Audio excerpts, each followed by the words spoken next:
They say that students with ADHD typically have 20,000 more negative reprimands by the time they are age 10 than the average student in the school setting. So, as you can imagine, we should anticipate that students who have behavior issues, who have trouble meeting kind of classroom or school norms, are going to often have self esteem issues, right? This should be kind of a given. We should expect this. This week, I was working with a group of students who I meet with every week, and they are primarily 6 year olds. Sort of point of discussion that I was trying to have was about self love and about how even though school might be harder for them, for us, and sometimes it's harder to sit still, and maybe even school isn't our favorite place to be all the time, we still are amazing people and we have things that we love about ourselves. And it was surprisingly challenging. I mean, maybe that's the wrong word. Maybe it wasn't surprisingly challenging. Even some of my 5 year olds, they were having trouble saying what they loved about themselves. They would do things like, I love when I'm good. And I was like, well, okay, but do you love, and I would use myself as an example. Like, I love that I have a caring heart. I care about students. I care about people all over the world. I mean, some of them were really good. Some of them were like, oh, I love that I am a good sister and I'm a good daughter. And so some of them really had some lovely answers, but other ones struggled. I'm like, do you love that you make everybody laugh? Because you make me laugh all the time. So maybe you love that you're funny. And I was trying to make them own it a little bit more because some of them would say, I love that I make people laugh. I'm like, yeah. So then you say, I love that I'm funny, right? Again, just sort of own it, work on that self esteem. But I did have this one 6 year old who was in a group of about six other students. Immediately, I could tell his kind of wall went down when faced with what I told them we were going to be working on. And he was like, I'm not going to do it. Like, that was his face. I'm not going to do this.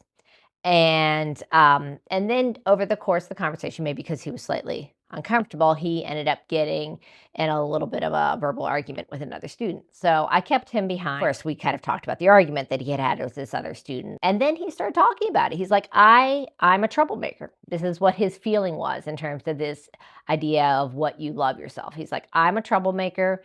He's like, I'm one of four in my class out of 24 students. He's like, it's really me and one other child are the worst, he said. And again, six, right? Six. Defeated, just kind of shut down on feeling this way about himself. Of course, it's breaking your heart. You want to help him and help him kind of break through this vision of himself that has been written in his mind. I tried to remind him about earlier conversations that we'd had about how just because you can't always control, how fast your mind works, how fast your desire to talk, fast your feelings arise in yourself, that doesn't make you in any way a bad kid, or you know what I mean, or some sort of troublemaker. And then and we were able to bring the conversation around to him having a lot of friends. So he is a good friend, that what I mean, and that's something he can love about himself, that he's a good friend and that he has these friendships, and clearly, so other people love him and value him, that he brings play and creativity to things, that even we talked about playing video games, and that he brings strategy and collaboration online when he plays these games. So we were able to pull out of that negative talk.